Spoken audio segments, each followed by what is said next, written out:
mais uma vez para dar início à EBD em Estudo. Hoje estamos aqui, vamos falar um pouco mais sobre essa maravilhosa lição. Falamos aqui da Igreja Assembleia de Deus em Boa Esperança, cidade de Parnamirim, a igreja aqui sob a liderança do pastor James Davis Costa. Estamos aqui com o professor irmão Salomão e com a minha pessoa, irmão Reis.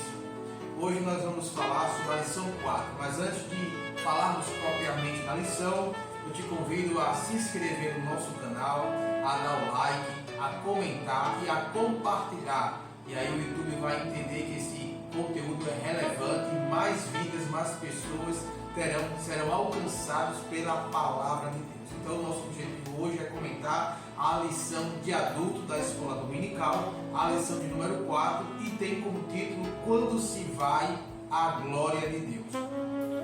O textuário se encontra em Ezequiel, o livro do profeta Ezequiel, capítulo 11, versículo 23, que diz o seguinte: E a glória do Senhor se alçou desde o meio da cidade, e se pôs sobre o monte que está ao oriente da cidade.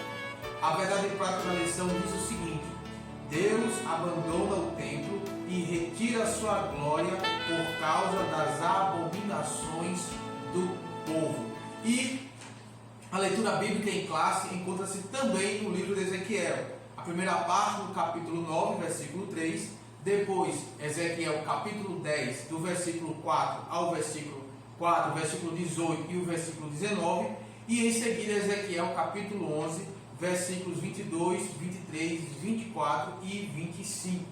Então, a lição de hoje é falando sobre a retirada da glória de Deus. Então, a presença de Deus pode deixar o seu povo? É a pergunta inicial desta lição, qual nós iremos comentar. Então, a glória de Deus deixou o templo, né? E essa presença divina que estava entre o meio do povo. Então nós iremos falar sobre justamente isso. E assim começa a nossa lição.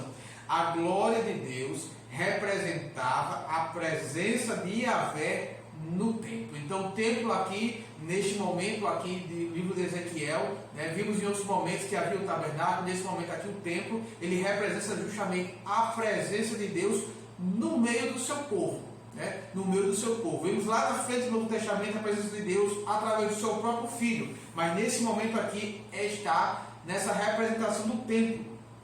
Em Êxodo capítulo 25, versículo 8, quando Deus manda Moisés construir o tabernáculo, vai dizer o seguinte: e me farão um santuário e habitarei no meio deles. Então observa-se que Deus ele tem interesse em habitar no meio do seu povo. No momento que ele constrói aqui de Moisés é o tabernáculo, nesse momento do exílio aqui em babilônico é o templo. E aí vamos falar justamente sobre por que essa retirada, o que aconteceu, por que se retirou, né? A glória de Deus ele se retirou do templo do Senhor.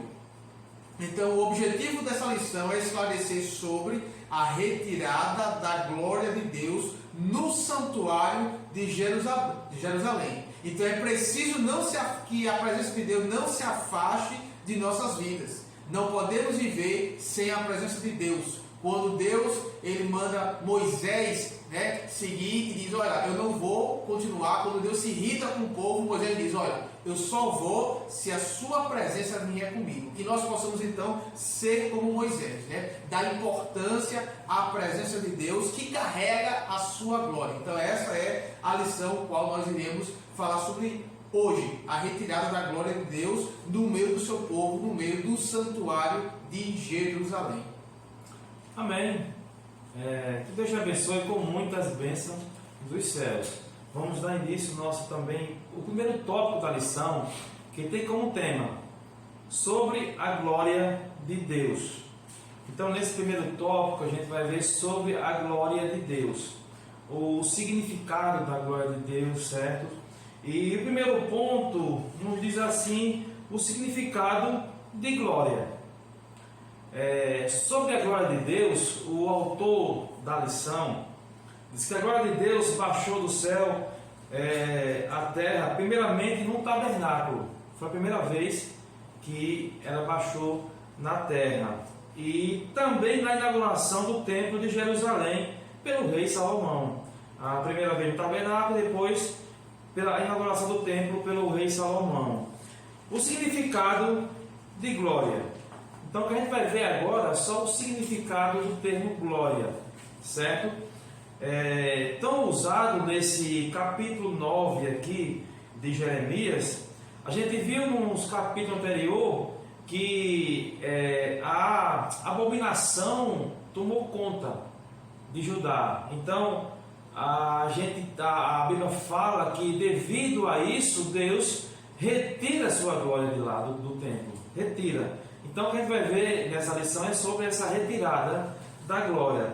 O significado de glória no contexto, o contexto ajuda a esclarecer o sentido do termo, certo? A palavra hebraica kavod, que literalmente significa peso.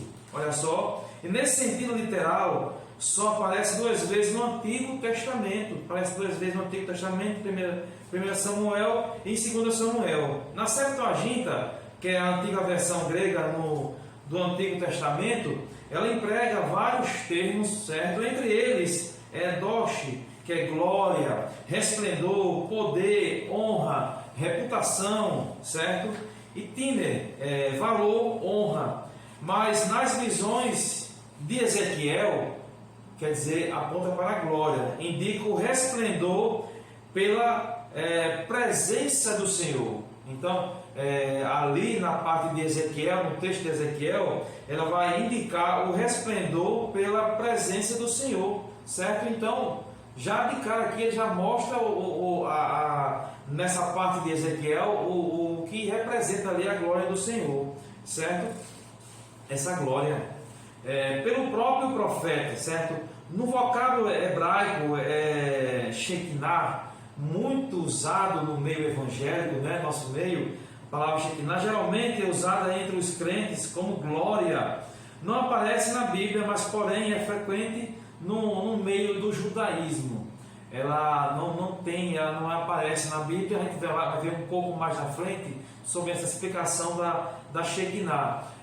Esse termo não aparece na Bíblia, mas muito usado no meio judaico, certo? Para expressar também a glória de Deus, irmãos.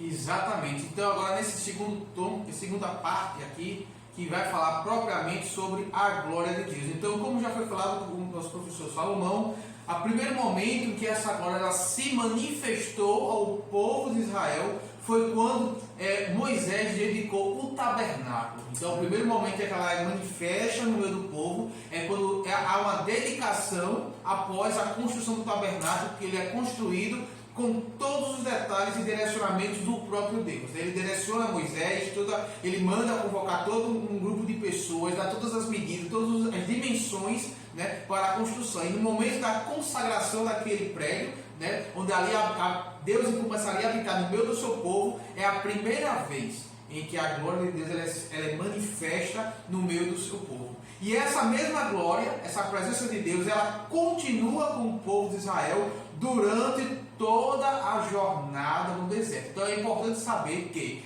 ela é manifesta primeiramente na consagração do tabernáculo e ela continua no meio do povo durante os 40 anos da jornada no deserto. Então a glória de Deus ela não é retirada, ela permanece no meio do povo. E ela permanece até o início do reinado de Salomão. Porque no reinado de Salomão tem algo que acontece, que ela vai sair do tabernáculo. É quando é construído o templo do Senhor, né? O qual Deus autoriza Salomão a construir o templo dedicado a Deus, a Yahvé. E a partir desse momento a glória sai do tabernáculo e passa ao templo. Quando Salomão agora vai dedicar e consagrar o templo ao Senhor. Então a glória ela inicia-se no tabernáculo, ela permanece com o povo durante toda a jornada no deserto, até o reinado de Salomão. Quando chega no reinado de Salomão, né, ela é transferida do tabernáculo para o templo em Jerusalém. Então é importante ter essa linha cronológica do surgimento da glória de Deus e até onde ela vai permanecer. E a Bíblia vai falar em 2 Crônicas, capítulo 5, o versículo 13 e o versículo 14, que na dedicação do templo, na inauguração do templo de Salomão, a glória de Deus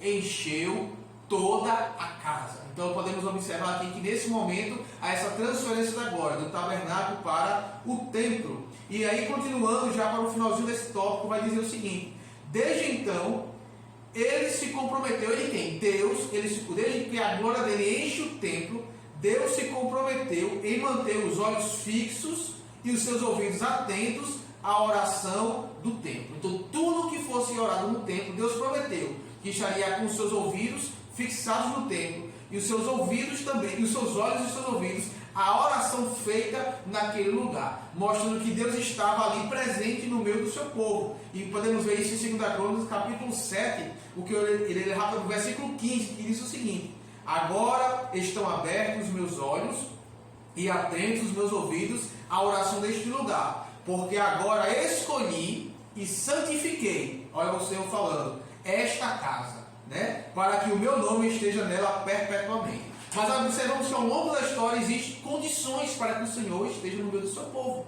né? Não é de qualquer maneira. Então essa presença do Senhor, ela não é incondicional. Ela tem condições, ela tem causas para que, se não forem cumpridas, né, ele poderia deixar o meio do povo, que é o que essa lição vem abordar, justamente a retirada dessa glória que inicia no tabernáculo, né, essa retirada, porque o povo de Deus se afastou. Porque, como foi visto na lição anterior, uma das principais causas dessa retirada foi a idolatria no meio do povo de Israel. Então vimos então nesse primeiro tópico da lição sobre a glória de Deus. Vimos na primeira parte o significado de glória, né? O significado da palavra glória, né? Os seus vários significados. E vimos também que a palavra Shekinah, usualmente falada nos tempos modernos, ela, principalmente na igreja, ela não é uma palavra bíblica, né? A própria lição aqui ela traz uma explicação, vai dizer que ela é a origem do hebraico talmúdico, né? Na cultura judaica, na tradição judaica, e não na própria palavra de Deus, na Bíblia. Então ela vai dizer assim: o Talmud, que é uma antiga literatura religiosa dos judeus, identificada nos evangelhos como tradição dos anciãos, porque naqueles dias esses preceitos, né, a tradição dos anciãos, elas eram orais, ainda não tinha sido codificada, registrada, que só vai acontecer no século V depois de Cristo, né? 500 anos depois de Cristo que vai ter esse registro. Então, nesse momento aí, os rabinos usavam-se muito a expressão Shekinah para referir-se à glória de Deus. Mas não é uma expressão que nós podemos encontrar ela no original, na Bíblia Sagrada, né? A palavra em si, Shekinah. Verdade. Vamos entrar no nosso segundo tópico da lição, que diz assim: sobre a retirada da glória de Deus. Então, a gente vai ver nesse segundo tópico é sobre a retirada da glória de Deus. A gente viu o significado de glória no primeiro, e agora é sobre a retirada da glória de Deus. A gente vai ver na lição que o autor ele disse que houve cerca de 4 estágios dessa retirada. Ele diz assim: agora se levantou no primeiro estágio, agora se levantou do querubim sobre a arca da aliança. O segundo passou para a entrada do templo. O terceiro pairou sobre os querubins e aos poucos afastou-se completamente do templo. E o quarto, por fim, a glória de Deus se pôs sobre o monte das oliveiras. Então esses 4 estágios você vai encontrar a partir do capítulo 9, certo? O capítulo 10 e o 11 também vai falar sobre isso também. Então esses 4 estágios. E o primeiro tópico tem como tema o querubim e a nuvem. Quando se refere ao querubim e à nuvem, vocês vão ver que vai estar subordinado ao capítulo 9, versículo 3, e o capítulo 10 e o versículo 4. Tudo que a gente vai ver sobre o querubim e a nuvem vai estar subordinado a esses 2 textos. E diz assim, o autor escreveu dizendo assim: e o profeta está se referindo aos 2 querubins do propiciatório da arca da aliança, ou os 4 criaturas da visão inaugural do capítulo 1. Qualquer que seja a interpretação, a verdade que isso indica a retirada da presença de Deus, certo? Esse é o ponto-chave, o ponto principal, a retirada da presença de Deus. E isso só aconteceu por causa das abominações que adentrou no templo, um local feito para adoração a Deus, Quando o homem se declina e se declina de Deus, se afasta de Deus, temos a tendência a se afastar da presença do Senhor e a cometer pecados. Fugir da presença do Senhor significa desobedecer a Deus. E não foi diferente na época do povo de Deus. Eles cometeram atrocidades se afastando da presença do Senhor.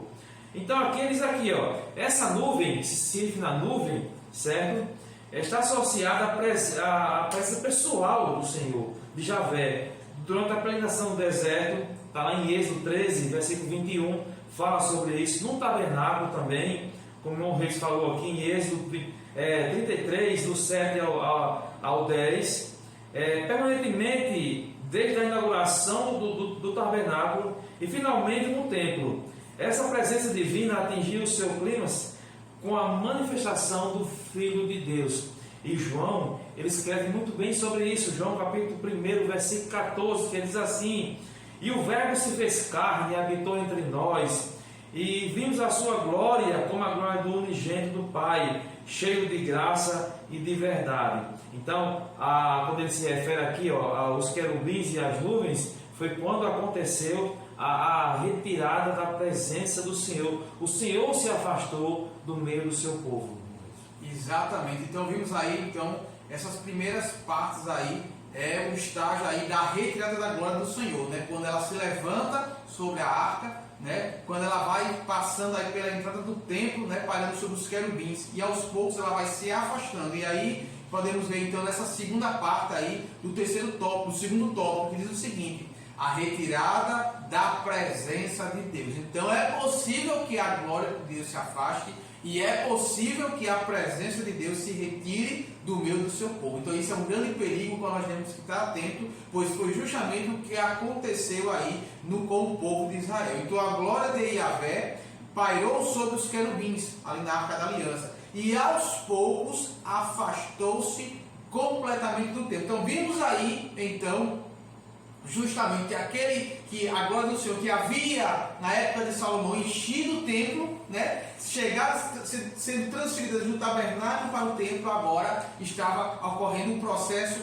contrário, inversamente contrário, infelizmente. Agora ela estava aos poucos se afastando do templo. E aí o profeta vai verificar, né, vai contemplar que essa glória, ela vai se levantando da porta, né, e move-se até essa carruagem trono, que vai retirar justamente a glória do Senhor do templo. E aí, né, por cima dos querubins. Nessa visão, Ezequiel acompanha a glória de Deus flutuando sobre os querubins e vê a carruagem divina mover-se para a porta principal. Então ela sai da presença do centro do querubim da Arca da Aliança, passa pela porta e vai se afastando do templo até que ela parte definitivamente. Né? E aí vamos chegar no próximo tópico, que é o fim, né? Que é a último estágio dessa retirada. Então ele vai observar que ela sai dos querubins, passa pela porta e ela definitivamente acontece a retirada.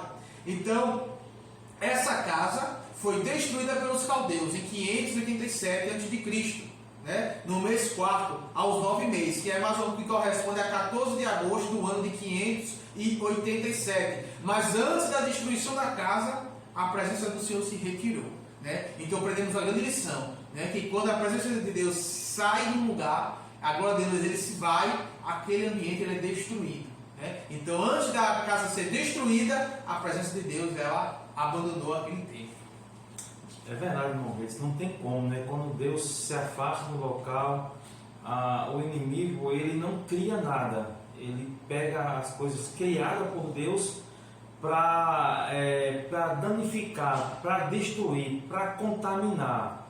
Então, tudo que Deus criou, tudo que Deus fez, o inimigo chega para destruir. E quando Deus sai desse local, a tendência é a destruição completa.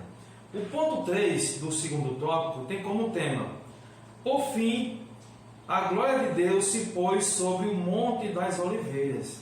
Capítulo 11, o versículo 23 fala sobre isso, que diz assim: a glória do Senhor subiu do meio da cidade e se pôs sobre o monte que está ao oriente da cidade. Então a glória do Senhor saiu do meio do povo e foi para o Monte das Oliveiras.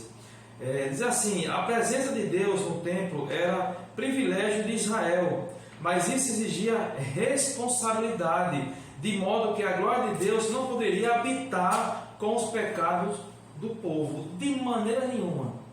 Deus não habita no meio do pecado, não habita. Hoje nós somos templo e morada do Espírito Santo de Deus. Então Deus não habita após a nova aliança ou o novo testamento do sangue de Cristo. Deus não habita em templo feito por mãos dos homens. Então hoje nós somos templo e morada do Espírito Santo. E esse templo tem que estar limpo, tem que estar purificado, santificado, porque senão Deus não habita, certo? Então aqui Deus não ia habitar no meio do pecado, de maneira nenhuma. Ele diz aqui: mas a casa de Deus era profanada com as práticas pagãs mais abomináveis. Vocês vão encontrar isso em Ezequiel 11, versículo 21. Ezequiel viu a glória de Deus partindo do templo para o Monte das Oliveiras. Dali ascendeu aos céus para retornar no fim dos tempos, não mais no templo de Jerusalém, mas no templo do milênio. Então, o que aconteceu aqui já estava previsto que isso ia acontecer. Foi profetizado que isso ia acontecer.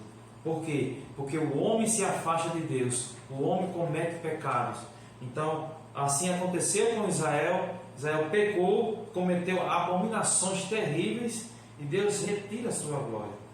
Diz assim a lição: com a retirada da presença de Deus, o templo ficou vulnerável, juntamente com a cidade de Jerusalém. Foi isso que Moisés falou um pouco antes, está só confirmando que quando a presença do Senhor sai, a cidade de Jerusalém fica desprotegida, entendeu? Aí o que acontece? Destruição, cativeiro, o povo de Deus levado escravo, a cidade é destruída. Por quê? Simplesmente porque se afastou do Deus Todo-Poderoso. Bom, a gente viu aqui o segundo tópico, a gente viu sobre a retirada da glória de Deus. A gente viu os querubins e a nuvem. Vimos também a retirada da presença de Deus. E vimos por fim, a glória de Deus se pôs sobre o Monte das Oliveiras.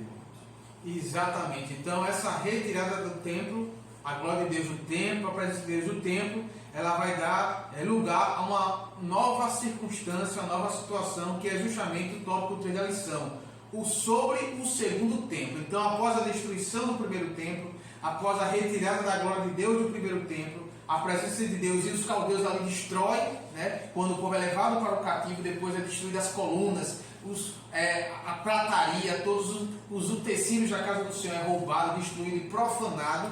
E aí vai acontecer após no fim do exílio babilônico, o rei Ciro, rei da Pérsia, ele vai baixar um decreto que vai por fim justamente o cativeiro babilônico. E esse rei Ciro, ele está lá profetizado no livro de Isaías, né? Isaías ele vai profetizar justamente a vinda desse homem usado por Deus, né? Não era do povo de Deus, mas ele era um homem pagão, mas que foi usado por Deus para libertar o povo dele. Então Ciro, o rei da Pérsia, ele dá por fim o cativeiro. Em 539 acaba-se o exílio babilônico. E nessa primeira leva de judeus que retornam para Jerusalém, né, ele também, no próprio decreto, ele vai autorizar a reconstrução do templo em Jerusalém. Podemos encontrar isso em 2 Crônicas 36 e Esdras capítulo 1. A autorização para reconstruir esse templo. E é sobre isso agora que vamos falar. Então, a primeira parte vai dizer o seguinte: o segundo templo. Então, o segundo templo, aquele primeiro templo ali de Salomão, o qual Deus encheu a glória e que essa glória foi retirada e que foi vista aqui por Ezequiel, né, nessas visões, ele não mais existia. O primeiro templo tinha sido destruído, né, tinha sido acabado, né, com a retirada da glória e da presença de Deus. E o segundo templo agora passa a ser construído, a ser edificado. Então esse segundo templo, ele é conhecido como o Templo de Zorobabel, né, que foi inaugurado no 6º ano de Dario, né, rei aí que sucedeu Ciro, né, no 6º ano de Dario, ele é inaugurado esse templo. Porém, isso no ano de 516. Porém, não era uma construção com a mesma dimensão do primeiro templo, nem com a mesma beleza arquitetônica da primeira casa. Então, vemos aí o segundo templo, ele era mais acanhado. Não tinha a beleza arquitetônica, não tinha as mesmas dimensões daquele templo que fora destruído com a retirada da presença e da glória de Deus. Então vemos aí essa segunda mas havia uma profecia em Ageu capítulo 2, versículo 3, que nós iremos falar logo em seguida, né, sobre essa profecia que vai falar que a glória do segundo seria maior do que o primeiro. Por que a glória do segundo? Já que elas não eram do mesmo tamanho, não eram com a mesma beleza arquitetônica. O que é que iria dar essa segunda casa, essa glória que seria maior do que a primeira, que nós iremos ver no ponto 3 deste tópico. O segundo ponto do terceiro tópico diz assim: o templo de Herodes. O templo de Zorobabel foi reformado e ampliado por Herodes Magno.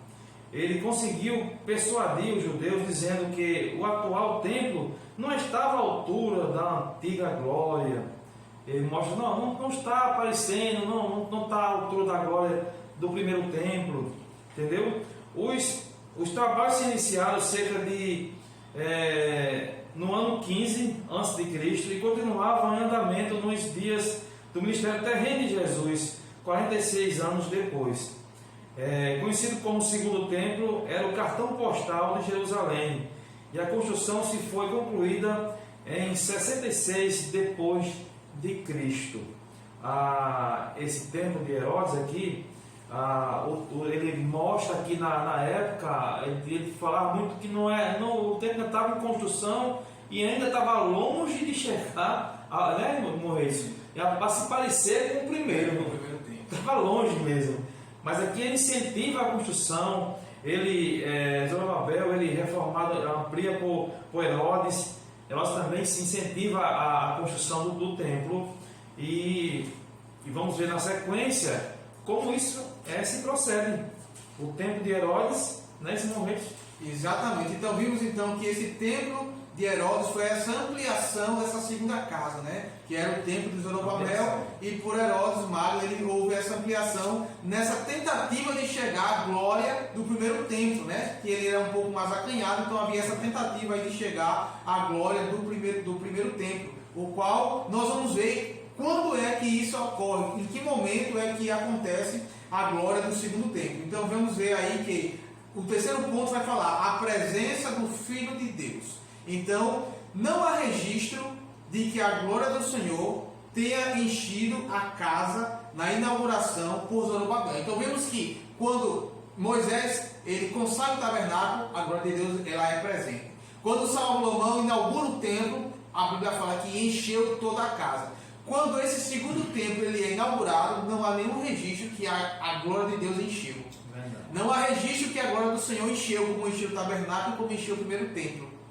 Não há registro, como aconteceu lá no templo de Salomão e no tabernáculo. Mas a profecia de Ageu, capítulo 2, que vai falar sobre que a glória da segunda casa ela é maior, será maior que a primeira, ela é porque na segunda casa o Filho de Deus ele entrou pessoalmente. Então Jesus, no seu ministério terreno, ele entra no templo aí que foi construído por Herodes. Então, quando ele fala que a glória da segunda casa é maior que a primeira, porque a segunda casa vai ter o privilégio, embora arquitetonicamente ela é inferior, as dimensões elas fossem menor, houve uma tentativa de melhorar o templo, mas o que daria a glória da segunda casa não era a beleza exterior, não era a arquitetura, mas a presença do Filho de Deus na casa do templo, que era o templo de Herodes, naquela época do ministério de Jesus, que iria dar a glória da segunda casa. Então vemos aí o segredo,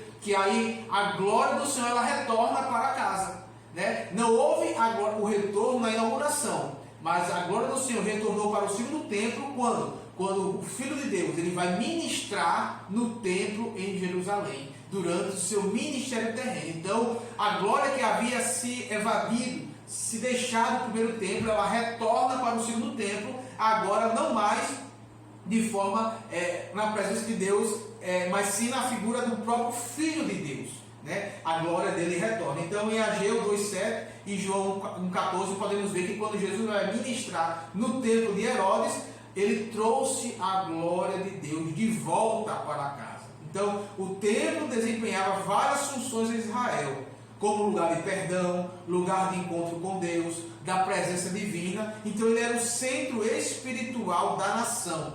E quando Jesus ele entra no templo, ele traz de volta esse aspecto como centro espiritual e traz de volta a glória de Deus. Então vimos então nesse terceiro tópico sobre o segundo templo. Vimos que ele foi construído por Zorobabel após a libertação do povo do exílio, com a autorização de Ciro e realizado na época de Dario. Vimos a tentativa de ampliar esse segundo templo para dar uma glória parecida com a primeira no tempo de Herodes. E vimos que a glória do Senhor, ela retorna, ela vem para encher o segundo templo, não na sua inauguração, mas na presença de Jesus, do Filho de Deus, quando Jesus ele vai ministrar no templo de Herodes, na época do seu ministério terreno. Amém. Vamos entrar no nosso quarto tópico, que tem como tema sobre o Senhor Jesus e o templo. Então vocês vão ver aqui uma comparação, Jesus se mostrando maior do que o templo. O irmão Rei foi muito bem claro em falar aqui que quando eles tiveram a presença do Deus Altíssimo, ali está a presença, né? A sua glória.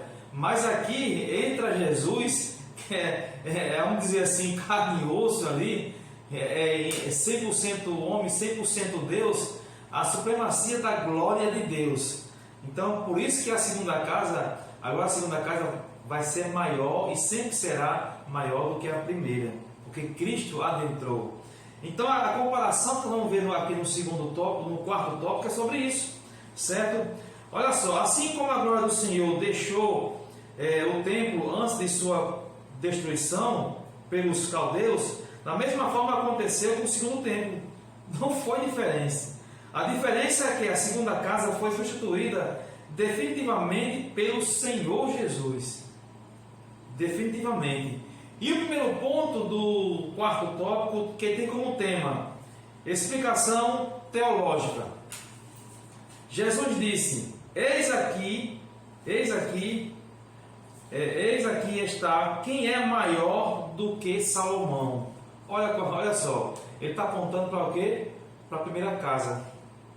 Sou maior do que Salomão, sou maior do que a primeira casa, certo? O construtor do templo, ele declarou-se maior do que o templo. Ele disse aqui, está aqui quem é maior do que o templo. Mateus 12, versículo 6. Quando ele orou ao paralítico em Cafarnaum, disse: filho, perdoados estão os teus pecados. Quem perdoa pecado é Deus. Jesus é 100% homem, 100% Deus, certo? Ele era uma mensagem revelada, dirigida aos sacerdotes, de que a função do templo estava para ser concluída em breve, quer dizer, está para encerrar. Com a vinda de Jesus ao mundo, o templo tornou-se redundante, quer dizer, obsoleto. Por quê? Lá em João 1, 14, capítulo 1, versículo 14, uns que ele diz aqui, e o verbo se fez carne e habitou entre nós, e vimos a sua glória como a glória do unigênito do Pai, cheio de graça e de verdade. Então Cristo é a maior glória de Deus, está presente, certo? E ele não habita mais em templo feito por mãos de homem, não. Nosso Deus habita em templo feito pelas suas mãos. Nós somos templo e morada do Espírito Santo. E esse templo requer santidade, purificação e comunhão com Deus. Exatamente. Então vimos então aí sobre essa explicação teológica, né, que o construtor do templo é maior que o templo, o próprio Jesus. E vimos aí então o fim desse segundo templo, né? A segunda parte vai falar o fim do templo. Então o Senhor ele vinha justamente já insinuando e ensinando de forma indireta, ali nas suas últimas semanas do seu ministério aqui terreno, sobre a destruição do templo, que os judeus ali consideravam como algo muito simbólico, né? Algo muito precioso, que era de fato a presença de Deus no meio do seu povo. Mas Jesus já ali falava, e falava o seguinte, em Mateus 24 vai estar lá registrado, 2, não ficará pedra sobre pedra que não seja derrubada. Então, assim como os profetas já vinham falando, assim como Ezequiel já profetizou sobre a destruição desse segundo templo, no qual Jesus ele entrou e ministrou, né? Jesus também ali nas últimas semanas, já de forma indireta e bem clara, e muito, embora muitos não compreendessem, ele já estava falando a respeito da destruição daquele templo, que era o templo ali de Herodes. Então, dias virão em que não se deixará pedra sobre pedra que não seja derribada. Lucas 21:6. Jesus anunciou o fim do templo, como fizeram Ezequiel e os demais profetas. Mas algo interessante é que antes da destruição, o primeiro templo foi destruído pelos caldeus, né, pelos babilônicos ali, na época do cativeiro, e esse segundo templo ele vai ser lá na frente destruído, né, ali por Tito, lá, general romano, né, após a ressurreição de Jesus, 70 anos depois da ressurreição de Jesus. Porém, ele ali já vai profetizar, mas antes do templo ser destruído, assim como aconteceu com o primeiro, a glória de Deus se retirou do primeiro templo, e aí sim ele foi destruído, aconteceria da mesma forma, a glória do Senhor ia ser retirada do segundo templo, e só assim é que ia ser destruído. Mostrando mais uma vez que quando a glória se retira, a presença de Deus se retira, aquilo ali é destruído, não serve mais. Mateus 23:38 vai dizer o seguinte, justamente sobre essa retirada da presença. Jesus falando o seguinte, e esse é a vossa casa, quando ele fala a vossa casa, o templo de Jerusalém, vos é deixada deserta. Ele está dizendo o seguinte, olha, não vai ficar pedra sobre pedra, né? Não vai ficar nada. Quando eu for, a glória vai comigo, vai ser deixada. E ela vai ficar deserta. E 70 anos depois, acontece a destruição desse segundo templo. Mostrando mais uma vez que quando a glória se vai, quando a presença do Senhor é retirada, o ambiente ele é destruído.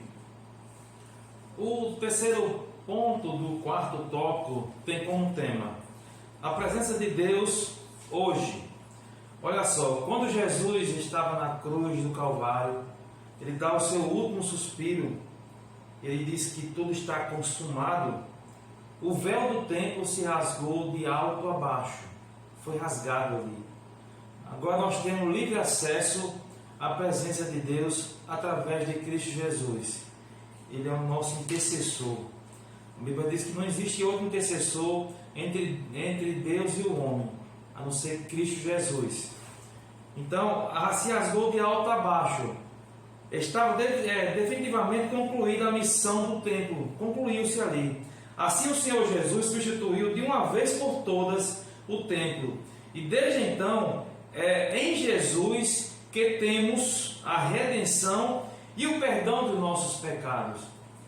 Em Jesus nós temos a redenção, a nossa salvação e a remissão dos nossos pecados, o perdão dos nossos pecados. A Bíblia diz que o sangue de Cristo nos purifica de todo o pecado. Não precisamos mais de ninguém, de nenhum ser humano que leve a nossas ofertas, o nosso sacrifício como intercessor. Não, Cristo é o nosso intercessor. Cristo é a nossa salvação. Através dele encontramos salvação e vida eterna, certo? Não existe mais o templo de Jerusalém, mas Deus habita no cristão individualmente. E eu separei para vocês aqui o Evangelho de João, capítulo 14, o versículo 23, que eu vou ler para os irmãos, que diz assim, versículo 23: E respondeu Jesus: Se alguém me ama, guardará a minha palavra, e o meu Pai o amará, e viveremos para ele, e faremos nele morada. Glória a Deus. Então, nosso Jesus, nosso Deus habita em nós. Ele faz morada em nós. Então, nós somos templo e morada do Espírito Santo de Deus. Essa é a palavra que nós temos para vocês, certo? Então, concluímos aqui o nosso quarto tópico. Vimos sobre o Senhor Jesus e o templo. Vimos a explicação teológica. Vimos também o fim do templo e a presença de Deus hoje. Exatamente. Então, concluindo a lição, de hoje, podemos observar que tanto no caso de Ezequiel como no caso de Jesus, ambas as gerações, aqui o comentarista ele vem destacar, a geração de Ezequiel, que era aquela geração que foi para o exílio, e como a geração de Jesus, ambos rejeitaram a Deus. E ambos, quando rejeitaram a Deus, a glória de Deus se retirou. Né? Substituíram ali no Antigo Testamento Yahvé pelos ídolos, ali a geração de Ezequiel. E a época dos evangelhos, na época de Jesus, substituíram a justiça de Deus pelas suas próprias justiças, o qual lá Paulo ele vai registrar em Romanos capítulo 10, versículo 3. Não conhecendo a justiça de Deus, procurando estabelecer a sua própria justiça, não se sujeitaram à justiça de Deus. E o resultado das duas gerações, do Antigo Testamento e do Novo Testamento, é que a glória do Senhor, ela se retirou. A presença do Senhor se retira quando nós o rejeitamos. Então que possamos ter esse cuidado e que possamos fazer como Moisés, que possamos querer sempre ter a presença do Senhor conosco, para que não aconteçamos conosco o que aconteceu com essas gerações, o qual a glória do Senhor ela se retirou. Então, que possamos ter esse cuidado, que possamos valorizar a presença do Senhor, a glória do Senhor em nosso meio e que possamos estar com ela continuamente em nossas vidas. Amém. Já concluímos a lição. É um prazer tê-lo conosco. Te pedimos mais uma vez, se inscreve no canal, deixe seu like, comenta a lição, é muito importante. O YouTube entende que é um conteúdo relevante e assim vai passando para outras pessoas e assim o Evangelho é proclamado a toda a criatura. Que Deus te abençoe com muitas bênçãos dos céus. Amém.